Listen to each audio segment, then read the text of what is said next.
Hey everyone, James here again. Today we're going to talk about Parkinson's Law and how it can help you have a more efficient and more productive career in music. So there was this economist named Northcote Parkinson, and back in the early 1950s he wrote an essay for the Economist where he stated that work expands to fill the time allotted. To put it another way, the amount of work required to do something adjusts to meet the amount of time allotted for its completion. If you're still confused, don't worry, I have a couple of examples for you. Back when I was in school, my teacher would often assign us essays, and one time I was given an essay that had 1 month before it was due. Now I knew that essay was not going to take me 1 month to write, so instead of focusing all of my time and effort and getting it done right away, I just did other stuff. I played video games, I hung out with my friends, I listened to music, I did anything except write that essay. Then, a couple of days before it was due, I remembered that I had an essay to turn in, and I started to stress out. And that stress and anxiety led me to spending all of the remaining time getting that essay done. So let's say I had 3 days left. I spent all of my free time in those 3 days working on that essay to get it done. To give you another example, let's say that we have 2 weeks to plan a party for our friend. Now, in essence, a party is not that hard to plan. You get a cake, maybe you get some candles, maybe you get some decorations, you invite all the people that you want to be there, and it's done. But knowing that we have so much time to get this party complete, we might start adding a lot of unnecessary things to the mix. Maybe we get the cake done, we get the candles, we get the decorations, we invite everybody, and then we decide that we need a DJ, and then we need some special lighting, and then we need some more decorations, and then we just make things more complicated than it needs to be because we have more time to get it completed than we actually needed in the first place. Both of these examples can help you understand Parkinson's Law, because in both cases, the task at hand was relatively simple, but because of how we treated the time given to complete it, we made it more difficult, more complicated, and more filling of our lives than it needed to be in the first place. In the case of the essay, if I had just done the essay right when it was assigned, I would have had the rest of that time to just enjoy myself and not get stressed out or anxious. And in the case of the party, if I had just sent out the invitations and ordered the cake right away, I would again be done. But because I had all this time to spare, I decided to make it more complicated than it needed to be. Both things can have their benefits, because obviously some of us work well under stress. But there are a lot of cases, especially in our music careers, where overcomplicating things or not getting things done in a reasonable amount of time can actually cause problems.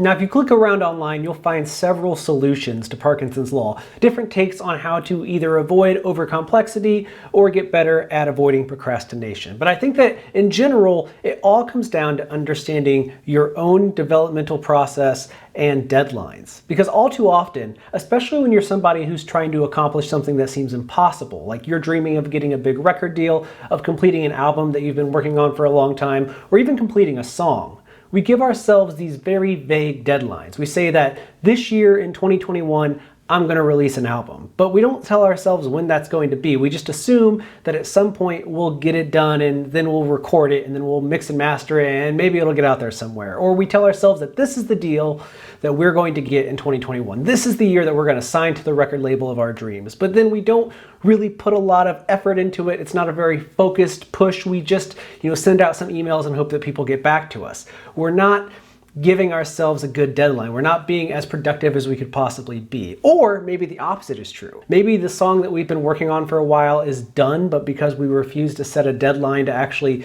put it out there into the world, we keep making it more complex than it needs to be. Both cases can happen, and they happen to a lot of people all the time. So the goal, now that you're an adult and a person who's in control of your own career, is to figure out how to set deadlines that are purposeful. And by that I mean, it gives you enough time to complete the task without feeling too stressed and anxious about it, but not so much time that you begin doing other stuff and allow yourself to get distracted. It's about finding this perfect little space, and it's not something that's going to happen simply. I mean, let's use writing a song for example. You can't just say, I'm going to finish this song by Friday. That might be a little bit too little time, and you might just feel stressed out about it, and that's going to hinder your creativity, and the song's not going to come out very well. But you also shouldn't tell yourself, I'm going to finish this song in the next 3 months, because that's a very large amount of time, and you might end up doing a whole bunch of other stuff. You might get distracted by another idea. So why not give yourself check-in points? Maybe you say, I want to finish this song this month, and then once a week, you make sure that you set aside time to see where your progress is on that song. And if you finish before the end of the month, that's great news. But if you find yourself getting to the end of the month and you haven't gotten it done yet, and you just keep putting it off, well, two things could be happening. One, you may have a problem with procrastination because you gave yourself way too much time to accomplish writing that song. Or two, you may be overcomplicating the song because you finished it early and now you feel like you have all this extra time that you need to fill because you told yourself you had until the end of the month. In whichever case it is, you'll have to adjust those goalposts when you get around to writing another song. But let me give you another example. Let's say that your goal is to get a management deal. Now you want to find somebody that's going to represent your music going forward and help you build your career. Well, you probably already know a few of the managers that you would like to work with. They're probably working with bands that you already enjoy. Well, you could take a lot of time getting a hold of them, or you could tell yourself that this month is the month that you're going to make a push for a management deal. And rather than just setting that one goalpost at the end of the month, we're going to set other goalposts along the way. So again, every single Friday, we're going to check in and see what we've gotten accomplished. So maybe the first week is all about research. You're looking up management companies, you're looking up individual managers, you're figuring out who they represent and who would be the best fit for you. And then in week 2, you're sending out materials to all those people. And by the end of the week, you want to have emailed everybody on your list, made sure that they had your music, links to all of your accounts, and a good pitch from you. In week 3, you're going to do a little bit more research, see if there's anybody that you missed, and then start giving them emails, pitches, whatever it happens to be. And in week 4, you're going to do some follow-ups. It's been over a week now. You're going to check in on those emails, see if anybody felt any way about your music, and see if you can build from there. Now, I'm not saying that you'll have a management deal by the end of the month, but by setting these goalposts and reasonable deadlines for your work, you'll stay on track and you'll get the thing done. It won't just be something that you hope happens. It's going to be something that you are actively making happen without stressing yourself out too much. Now, I'm a big believer that these same basic concepts can be applied to any aspect of your career, whether it's songwriting, marketing and distribution, or even trying to get a job as a music professional. Because again, we give ourselves very vague deadlines. We say, this is the year that I blank, but we don't really set up all the checkpoints along the way. So we get to the end of the year and we go, oh my gosh, I didn't get that thing done that I wanted to get done, or well, I fell short of my dreams, but maybe next year is the year that I'll do it. This is not going to happen in 2021. We're all going to change our ways, or at least try to. Set reasonable deadlines for yourself. And once you do, go ahead and set some checkpoints along the way. Check in with yourself. Make sure that you are becoming the person that you want to be, that you're getting towards the goal that you wish to achieve.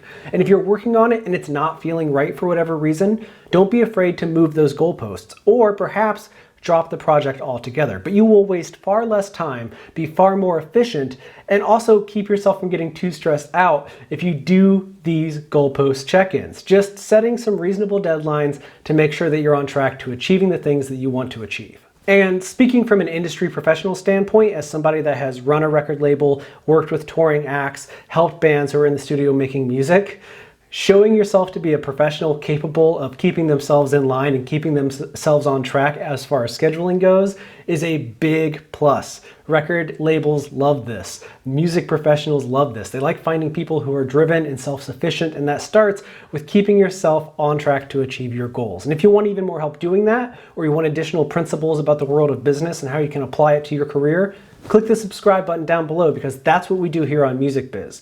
We're making content to help you get ahead, to help you achieve your dreams. And I would love to join you on your journey. So please click that button if you haven't done so already. And if you have, then I give you my sincerest thanks for being here. I'll be back soon. And until then, take care of yourselves, because you deserve it.